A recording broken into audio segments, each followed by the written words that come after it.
Shalom para pasangan muda dan profesional, selamat datang ya di Master Plan yang Couples and Pro Online Service. Sebelum kita mulai ibadah kita, ada beberapa pengumuman yang kita mau sampaikan. Yang pertama, ibadah online kita akan dipimpin oleh Pastor Andi Cokro dengan tema Spirit Led. Nah, dari tema ini kita bisa belajar bagaimana hidup kita dipimpin dan dipenuhi oleh Roh Kudus. Yang kedua, minggu depan tanggal 28 Mei, hari Jumat malam, kita akan mengadain Friday Night Fellowship melalui Zoom Meeting. Nah, pastiin teman-teman semua gabung di fellowship ini supaya kita bisa bertumbuh bersama dan kita bisa saling mengenal satu sama yang lain. Yang ketiga, untuk perpuluhan dan persembahan bisa ditransfer di rekening GBI Ebenezer atau bisa juga lewat scan QR Code di layar kaca kalian.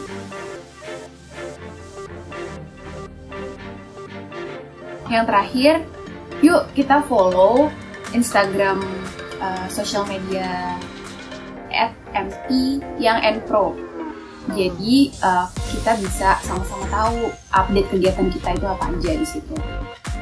So, mari kita beribadah. Mari kita siapkan hati dan pikiran kita untuk memuji dan menyembah Tuhan. Selamat beribadah, Tuhan Yesus memberkati. Shalom semuanya, apa kabar? Puji nama Tuhan, kita bisa berkumpul lagi saat ini bersama-sama secara virtual.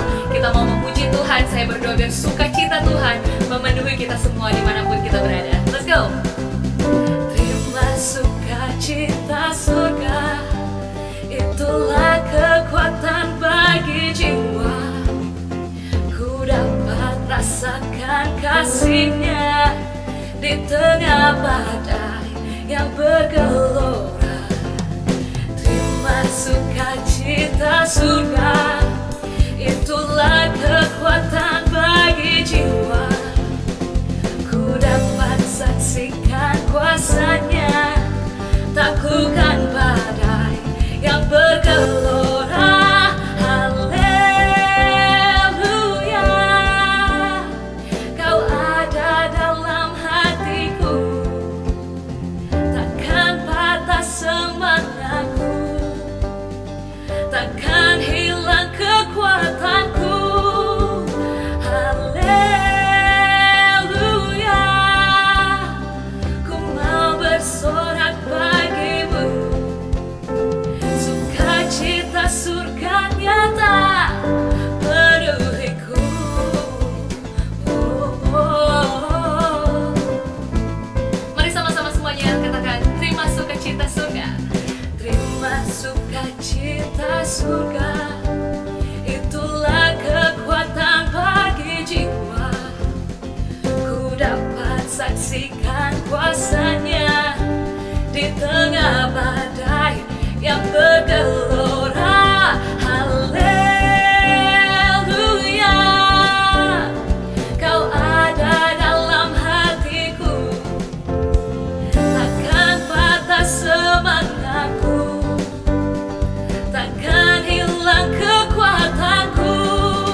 welcome you in this place, oh Jesus.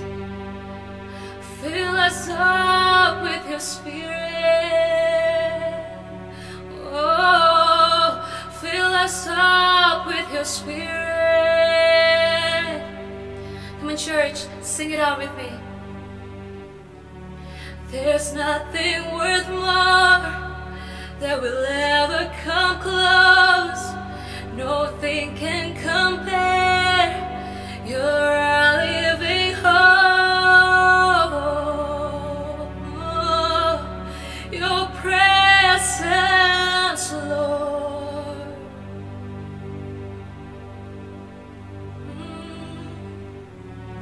I've tasted and seen of the sweetest of love, when my heart becomes free and my shame is undone.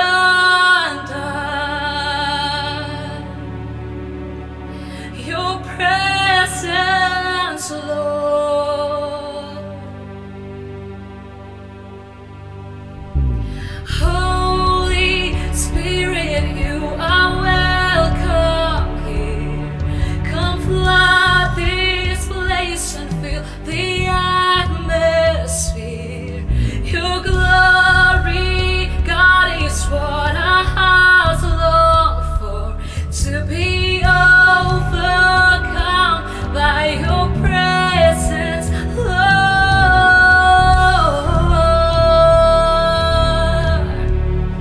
By your presence, Lord.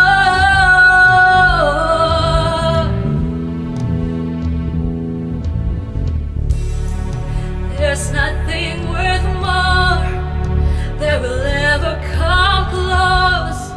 Nothing can compare. You're our living hope. Yes, you are. Your presence, Lord.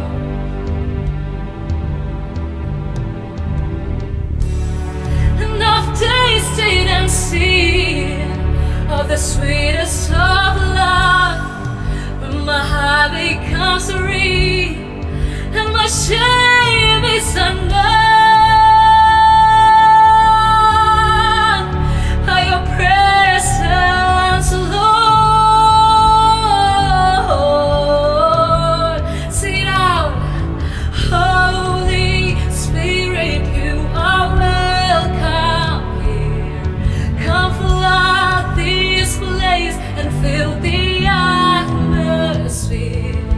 Your glory, God, is what our hearts long for, to be overcome by your presence, Lord.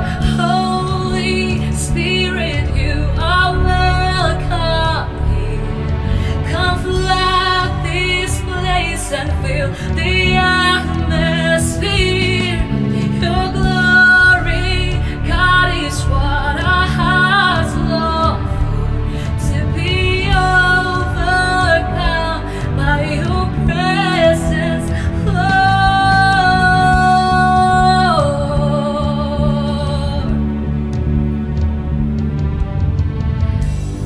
Yeah,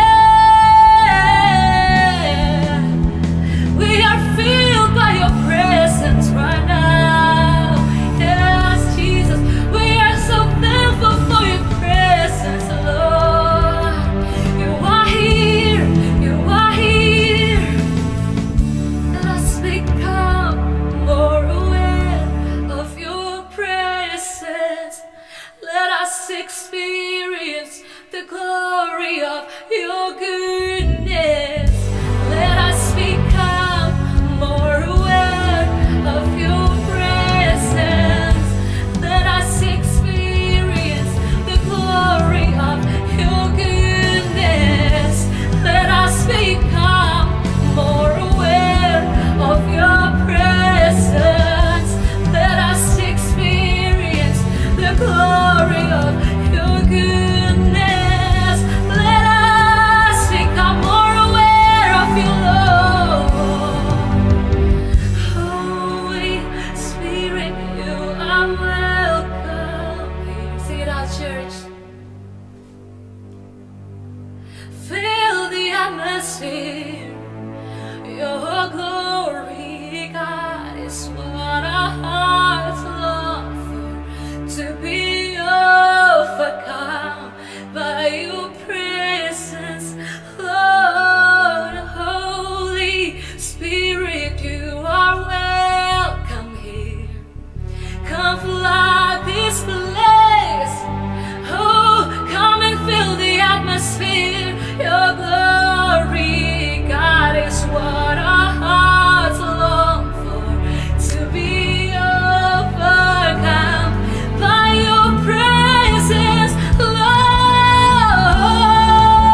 you, Jesus.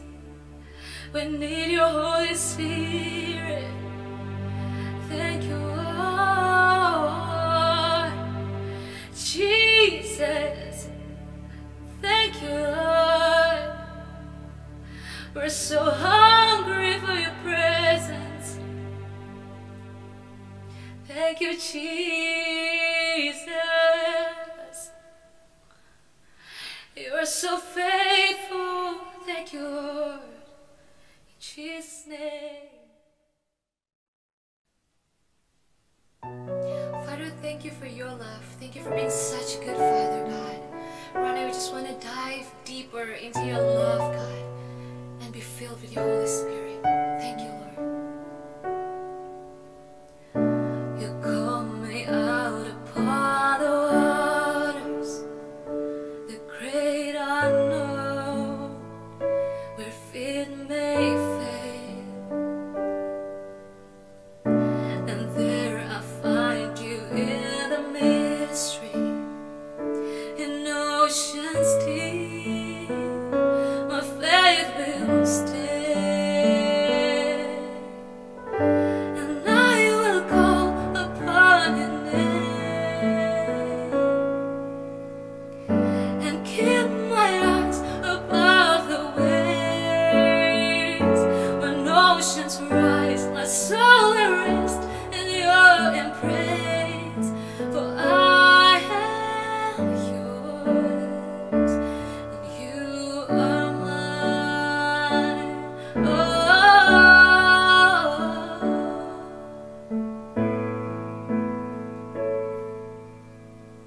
your grace abounds in deepest waters.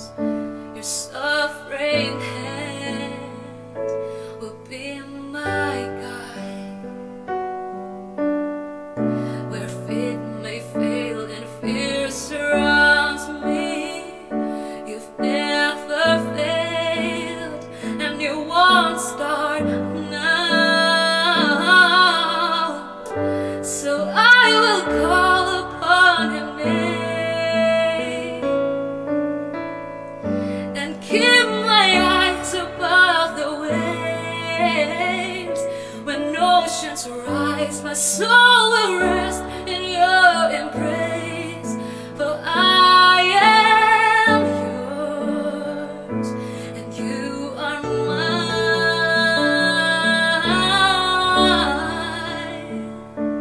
I am yours, and you're mine. I am yours, and you're mine. Oh, thank you, Jesus. You are so faithful, and we worship you, Lord. Oh, come on, church, lift up your voice and worship Him. You deserve it all. Thank you, Jesus. We want to be led by your Spirit. We want to be led by your Spirit, Lord. Come lead us, Jesus. We want more of you. We want to be led by your Spirit, Lord. Oh, come on, church, sing it out. Spirit, lead me where my trust is without borders. Let me walk upon the waters wherever you would call me, and take me deeper than my feet could ever wander, and my faith will be made stronger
Shalom jemaat yang dikasih Tuhan, baik dari Young and Pro GBI Ebenezer. Senang sekali bertemu saudara dalam Pentecost Edition. Dalam 10 hari menantikan hari Pentakosta. This is the last Saturday, adalah Sabtu yang terakhir. Kita akan belajar mengenai hidup yang dipimpin oleh Roh Kudus, or Spirit-led life. Bagaimana hidup kita hari-hari ini harus dipimpin oleh kuasa Roh Kudus. Mari kita berdoa. Tuhan, terima kasih untuk hari ini. Biar urapan memenuhi hamba-Mu ya Tuhan, untuk memberitakan isi hati-Mu mengenai hidup yang dipenuhi dengan Roh Kudus. Biarlah aku berdoa baik yang sedang melihat tayangan ini, yang sedang mengikuti Young and Pro. Jadikan kami anak-anak muda yang dipenuhi Roh Kudus. Jadikan kami seperti Daniel, Yusuf di akhir zaman, yang selalu dipenuhi dengan Roh Tuhan. Di dalam nama Yesus. Amen, haleluya. Mari buka firman Tuhan dalam Yesaya 32 ayat 15 sampai yang ke-17. Yesaya 32, 15 sampai 17. Sampai dicurahkan kepada kita roh dari atas, maka padang gurun akan menjadi kebun buah-buahan, dan kebun buah-buahan itu akan dianggap hutan. Di padang gurun selalu akan berlaku keadilan. Di kebun buah-buahan akan tetap ada kebenaran. Di mana ada kebenaran, di situ akan tumbuh damai sejahtera. Dan akibat kebenaran ialah ketenangan dan ketentraman untuk selama-lamanya. Bukankah tadi ayat yang terakhir saya bacakan adalah impian, dambaan dari setiap kita untuk mempunyai hidup yang penuh damai sejahtera, ada kebenaran, ketenangan, ketentraman untuk selama-lamanya. Itu yang kita cari. Dari tadi Yesaya 32, 15, 17 ini berkata, waktu kita dipimpin oleh Roh Kudus, maka ada sesuatu yang disebut perubahan. Dari jelek kepada baik, akan terjadi transformasi dari kutuk menjadi berkat. Dan saya percaya inilah doa kita waktu kita dipenuhi Roh Tuhan, Roh Kudus. Maka hidup kita harusnya dari buruk menjadi baik. Bahkan dikatakan ada perubahan dari padang gurun menjadi kebun buah-buahan, kebun buah-buahan menjadi hutan. Bahkan dikatakan di dalam hutan, dalam kebun buah-buahan ada kebenaran. Tumbuh di sana, keadilan sampai selama-lamanya. 2 hal poin saja pada hari ini saya akan sampaikan pada setiap Young and Pro Fellowship di GBI Ebenezer. Bagaimana hidup yang dipimpin oleh Roh Kudus. Yang pertama adalah kamu akan lulus ujian padang gurun. Yang kedua, menjadikan kita berbuah. Itu 2 poin yang saya akan sampaikan. Let's read, belajar yang pertama adalah kita, waktu kita penuh dengan Roh Kudus, kita akan lulus ujian padang gurun. Ingat bagaimana Yesus pada Matius 4 ayat 1 sampai 11. Mungkin saya nggak akan baca semua satu persatu, tapi saya akan ambil sedikit demi sedikit saja. Dikatakan ayat 1, maka Yesus dibawa oleh Roh ke padang gurun untuk dicobai iblis. Dan saya percaya waktu kita penuh dengan Roh Kudus, memang Tuhan izinkan, atau Tuhan punya maksud kita untuk dimasukkan ke dalam padang gurun. Seringkali berhadapan dengan pencobaan, dengan ujian, dengan tes, dengan proses. Dan saya percaya di sini kita akan belajar 3 ujian yang dimaksud supaya kita bisa lulus ujian padang gurun. Padang gurun itu melambangkan manusia akhir zaman. Yang saudara sering kali lihat di 2 Timotius 3 ayat 1-5, manusia akhir zaman ialah yang mencintai dirinya sendiri, menjadi hamba uang, membual, menyembunyikan diri, menjadi pemfitnah, berontak terhadap orang tua, gak tahu berterima kasih, tidak peduli sama agama, tidak bisa mengasihi, gak mau berdamai, suka menjelekkan orang, tidak dapat mengekang diri, garang, tidak suka yang baik, suka mengkhianat, tidak berpikir panjang, berlagak tahu, lebih menuruti hawa nafsu daripada menuruti Allah. Secara lahiriah mereka menjalankan ibadah, tetapi pada hakikatnya mereka memungkiri kekuatannya. Jauhilah mereka itu. Itulah gaya hidup padang gurun atau gaya hidup mayoritas penduduk dunia ini. Maka dikatakan di situ mereka mencintai dirinya sendiri. I, me, myself. Menjadi suka uang, menjadi garang. Kita lihat hari-hari ini ditutup, gak boleh mudik. Marahnya, maaf, udah kayak kesurupan roh jahat, saudaraku. Saya harapkan saudara gak jadi ikut-ikutan, gak boleh mudik, jadi ikut marah-marah seperti itu. Ingat, Roh Kudus membuat kita lulus dari ujian manusia akhir zaman. Dan apa yang dimaksud dengan 3 ujian padang gurun? Ingat, yang pertama ujian kepada Yesus di kitab Matius tadi adalah waktu dia jadi begitu lapar. Lapar adalah sesuatu yang normal. Kita lapar, tidak ada salah dengan lapar. Tetapi di situ dikatakan kalau kamu anak Allah, kamu akan perintahkan rubah batu menjadi roti. Nah, kita akan memasuki ujian yang pertama. Dan saya percaya orang yang dipenuhi Roh Kudus harus lulus dalam ujian padang gurun. Yang pertama adalah ujian hedonisme atau kepuasan. Tadi kita udah baca di manusia akhir zaman, semuanya mengenai puas. Yang penting Paul Devan, party sampai Paul, makan sampai Paul, all you can eat, all you can drink, all you can enjoy. Hari-hari ini santai aja cuy. Kita yang penting happy, yang penting kita nikmati hidup. Nah, the spirit-led life, hidup di Roh Kudus, bukan berarti kita nggak boleh bersenang-senang. Bukan berarti kita nggak boleh ngalami satu kepuasan, kesuksesan. Bukan. Tetapi waktu kepuasan menjadi drive hidupmu, yang penting puas, yang penting aku senang, itu yang harus kita jauhi. Karena itulah ujian padang gurun. Ingat Daniel, waktu Daniel berketetapan, seorang anak muda berketetapan tidak menajiskan dirinya dengan santapan raja. Bahasa asli adalah dia menetapkan dirinya untuk gak menjamah apa yang membuat raja puas, raja happy. Bukan hanya makanan, tetapi gaya hidup. Mengenai obat-obatan, mungkin wanita, mungkin drugs, mungkin segala macam party yang ada siang dan malam di kerajaan Babel. Ingat, orang yang dipenuhi Roh Kudus hari-hari ini, semua tadi manusia akhir zaman sudah kita baca, semua mengajarkan mengenai menikmati bagaimana party orang anak muda hari-hari ini, terikat drugs, free sex, dan segala macamnya. Semua yang ada di YouTube menggambarkan bagaimana indahnya kepuasan dunia. Maka saya percaya, anak Tuhan, kita akan punya kesempatan terus untuk menikmati hidup kita dengan cara yang Roh Kudus ajarkan buat kita. Di Matius 26 ayat ke-41, bahkan Yesus berkata kepada para murid-muridnya, berjaga-jagalah, berdoalah supaya kamu jangan jatuh ke dalam pencobaan.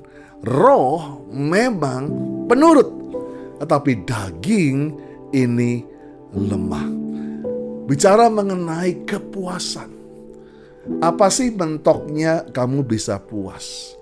Berapa orang bilang, saya puas pastor kalau saya bisa pegang uang 100 juta. Begitu sudah sering pegang 100 juta, maka 100 juta menjadi biasa. 1 miliar baru itu puas pastor. Setelah kamu biasa pegang 1 miliar, maka kamu akan mau yang lebih, dan lebih. Hedonisme atau kepuasan memang diciptakan tidak akan bisa pernah memuaskan orang yang mengejar kepuasan itu. Maka saya percaya di sini adalah kekristenan mengajar pada kita untuk penuh dengan rohnya Tuhan. Bagaimana carilah dulu kerajaan Allah dan kebenarannya. Ingat, maka itu waktu kita cari, kita nggak cari kepuasan, maka segala sesuatunya mengikuti kita. Kepuasan itu yang mengejar kita, bukan kita yang mencari mengejar. Maka apa yang kamu makan, minum, pakai, yang dicari bangsa-bangsa, semuanya Tuhan akan berikan bagi orang yang mengasihi Dia. Maka saya percaya hari-hari itulah Roh Kudus mengajar kita. Bukan kita nggak akan pernah mengalami kenikmatan, kesenangan. Tetapi waktu kesenangan menjadi dewa, kepuasan menjadi final destinationmu, disitulah kita tidak akan pernah mengalami kepuasan. Ingat tadi katakan, roh ini penurut, daging ini loh yang lemah. Caranya bagaimana kita lulus ujian padang gurun hedonisme? Adalah banyak puasa. Semua bilang puasa. Apa sih puasa? Bukan nggak makan, karena berapa orang hari-hari makan bukan dewanya. Mungkin apa sih? Sosial media, TikTok, mungkin apa saja, drama Korea, mungkin nonton film apapun, Netflix and everything. Kalau itu sudah menjadi dewamu, kalau kamu nggak lakukan itu sehari, kayaknya ada yang kurang. Coba berani puasakan itu. Berani bilang, nggak, 1 minggu ini aku nggak main sosial media. 1 bulan ini aku puasa Netflix. Coba. Nggak ada yang, kamu nggak akan mati dengan puasa 1 bulan seperti itu. Coba waktu engkau bisa, engkau membuat daging ini yang lemah ini akan menjadi lebih manusia Roh Kudus yang memenuhi saudara. Ingat, banyak yang kamu inginkan, tetapi fokus kepada apa yang kamu butuhkan. Keinginan kita begitu banyak. Banyak orang ingin semuanya. Di masa pandemi ini, it is good, banyak yang kita inginkan, gak nyampe. Tetapi Tuhan akan memenuhi semua kebutuhanmu di dalam Yesus Tuhan. Dalam masa pandemi ini kita diajar untuk memfilter, bukan mengenai kepuasan, tapi kebutuhan kita secara manusia, secara premier, secara utama. Kedua, ujian padang gurun adalah waktu Yesus dibawa ke atas bangunan itu, disuruh lompat. Maka di situ iblis bilang, pasti malaikat akan menopang kamu. Kamu kan anak Allah. Inilah ujian egoisme atau kekuatan. Yang pertama tadi hedonisme atau kepuasan. Hal yang kedua, padang gurun melambangkan manusia akhir zaman, yaitu mengenai power, mengenai kekuatan, posisi untuk mendapatkan kekuatan.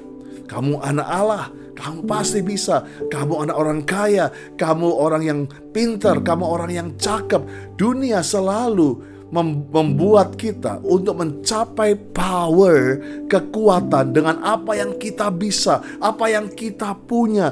Oh, jadilah engkau menjadi number 1 karena engkau begitu pintar. Bukan saya anti saudara menjadi pintar, cakep, dan kaya. Tetapi ada yang salah waktu kita mengejar approval daripada dunia. Dengan apa? Kita harus jadi kaya dulu, cantik dulu, kurus dulu, keren dulu. Maka disitulah aku mendapat egoisme atau power, kekuatan, otoritas di situ. Dan saya percaya Sakaria 4 ayat 6 berkata, maka berbicaralah ia katanya, inilah firman Tuhan kepada Zerubabel bunyinya, bukan dengan keperkasaan, bukan dengan kekuatan, melainkan dengan rohku, firman Tuhan semesta alam. Not by might, not by power, but by the Spirit of the Lord. Saya percaya inilah yang saya ingin siarkan hari ini, di mana kita punya Roh Kudus, bahwa waktu kita penuh dengan Roh Kudus, maka bukan lagi keperkasaan kita, bukan lagi kekuatan kita, tetapi semua karena Roh. Sebab Kisah Rasul ayat 1, pasal 1 ayat 8 berkata, kamu akan menerima power, kekuatan, kuasa kalau Roh Kudus turun ke atas kamu. Tapi kekuatan ini bukan kekuatan dicari manusia supaya bisa menindas orang, supaya bisa followernya banyak, supaya menjadi tenar. Tapi kekuatan power yang Tuhan berikan oleh Roh Kudus adalah untuk menjadi saksi. Itulah membuat kita menjadi orang yang gak terkena arus padang gurun atau arus manusia akhir zaman. Kekuatan yang kita punya bukan untuk menindas orang, tapi justru untuk menyelamatkan orang, menjadi saksi bagi banyak orang, menjadi saksiku di Yerusalem, keluargamu, Yudea, kantormu, Samaria, lingkunganmu, sampai ke ujung bumi. Kalau engkau diberikan kekuatan, posisi oleh Roh Kudus, jangan buat itu untuk kepentingan dirimu, tapi jadikan dirimu menjadi saksi. Luluslah dalam ujian daripada egoisme atau kekuatan. Yang ketiga, waktu Yesus diperlihatkan kekayaan dunia, disuruh menyembah iblis. Kalau kamu sembah aku, semuanya ini menjadi milikmu. Inilah ujian materialisme atau kekayaan. Dan saya percaya tidak mudah, karena hari-hari ini orang semua mengejar materialisme, kekayaan. Semua orang butuh kekayaan. Semua orang butuh namanya uang. Lewat pandemi season ini, kita diuji bahwa it's not about kekayaan. Orang yang sudah mau mati, sudah pakai ventilator, dia akan bilang more money, cuan. Enggak. Dia bilang more time with my family, more love for my wife, more blessing for my children. Dia gak pernah akan bilang, aku lebih kaya, mau lebih happy, mau lebih no. Orang yang sudah mau mati di ICU pasti akan bilang, I want to bless them more. Saya percaya inilah kenapa kita ditipu seringkali. Kita meninggalkan Tuhan seringkali hanya untuk materialisme. Maka disinilah kita pernah baca di Lukas 18 ayat 18-25 mengenai anak muda yang kaya tapi gagal dalam ujian padang gurun materialisme kekayaan. Dia lulus waktu dalam ujian ujian hedonisme karena dia berani udah puasa, udah ikuti perintah Tuhan, taat sama orang tua, melakukan semuanya. Tapi waktu Tuhan suruh dia jual semua hartanya. Di situ dikatakan pergilah dia dengan sedih karena begitu kaya orang muda ini. Orang muda kaya justru pergi dengan sedih. Sebetulnya ujian materialisme bukannya Tuhan gak ingin kita punya kekayaan, tapi ujian materialisme adalah ujian hati. Di mana hartamu, di situ hatimu berada. Nah, Tuhan gak mau bahwa hati kita berlabuh pada kekayaan itu, tapi berlabuhlah kepada Sang Pemberi kekayaan, Sang Blessers. Dia memberkati, bukan pada berkatnya. Itulah sebetulnya yang Tuhan inginkan kita, orang-orang yang kepenuhan Roh Kudus, bahwa uang si uang, berkat si berkat. But I have decided to follow Jesus, no turning back, no turning back. Itu yang pertama tadi, ya, bagi orang yang dipenuhi dengan Roh Kudus, hidup dipenuhi Roh Kudus, yang tadi dikatakan bahwa dari padang gurun akan berubah menjadi kebun buah-buahan. Tadi yang pertama, lulus dalam ujian padang gurun. Nah, yang kedua, yang terakhir adalah kita akan menjadikan kita spirit-led life atau hidup yang penuh Roh Kudus menjadikan kita berbuah atau gaya hidup yang berbuah. Saya percaya sebuah pohon akan puas, akan senang bukan karena cuma batangnya gede, bukan punya daun yang lebat, bukan karena banyak bunganya, tetapi waktu buahnya banyak dan dinikmati orang. Waktu orang mulai petik, orang makan, wow manis banget, dan dipanggil banyak orang, makin berkerumun, makin banyak, makin puas pohon itu. Karena apa? Itulah destiny hidupnya. Sebuah pohon untuk berbuah, dan buahnya dinikmati banyak orang. Nah, saya percaya inilah seringkali anak muda lupa. Oh, saya penuh Roh Kudus, yang penting saya udah penuh Roh Kudus, berbahasa roh. Tetapi kita gak punya gaya hidup di mana orang bisa berkata, wow, luar biasa hidup lu bro, luar biasa hidup lu sis, gua diberkati, manis banget buah rohnya. Dan Galatia 5:22, saya coba ingatkan di sekolah minggu kalian pernah belajar ini. Galatia 5 ayat 22-23, buah roh. Buah-buahnya Roh Kudus apa aja? Kasih, sukacita, damai sejahtera, kesabaran, kemurahan, kebaikan, kesetiaan, kelemah lembutan, penguasaan diri. Wah, semua ini udah hafal ya. Tapi yuk check up sore ini ya. Udah punya kasih belum? Tetap bersukacita gak dalam masa-masa pandemi ini? Punya damai sejahtera gak? Sabar gak? Murah hati gak? Baik gak? Kesetiaanmu gimana? Kelemah lembutanmu, penguasaan dirimu gimana? Itulah yang diuji. Buah inilah yang sebetulnya menjadi pro kontra manusia akhir zaman tadi. Kalau kamu berbuah seperti ini, dijamin kamu bebas virus COVID manusia akhir zaman. Ya kan? Bahkan dikatakan di Matius 7 ayat 15-16, waspada terhadap nabi palsu yang datang kepadamu dengan menyamar seperti domba. Sesungguhnya mereka serigala yang buas. Dari buahnya lah, catat ini, dari buahnya lah kamu akan mengenal mereka. Apa bedanya nabi palsu dengan murid Kristus? Dari buahnya lah. Jadi gaya hidup yang dipenuhi oleh Roh Kudus, kita harus berbuah. Tadi ada 9 buah roh tadi. Ya, di Galatia 5 tadi, kamu harus berbuah. Karena dari buahnya lah kamu akan dikenal sebagai pengikut Kristus. Dapatkah orang memetik buah anggur dari semak duri atau buah ara dari rumput duri? Saya ulangi lagi di Matius 7 ayat 20. Jadi dari buahnya lah kamu akan mengenal mereka.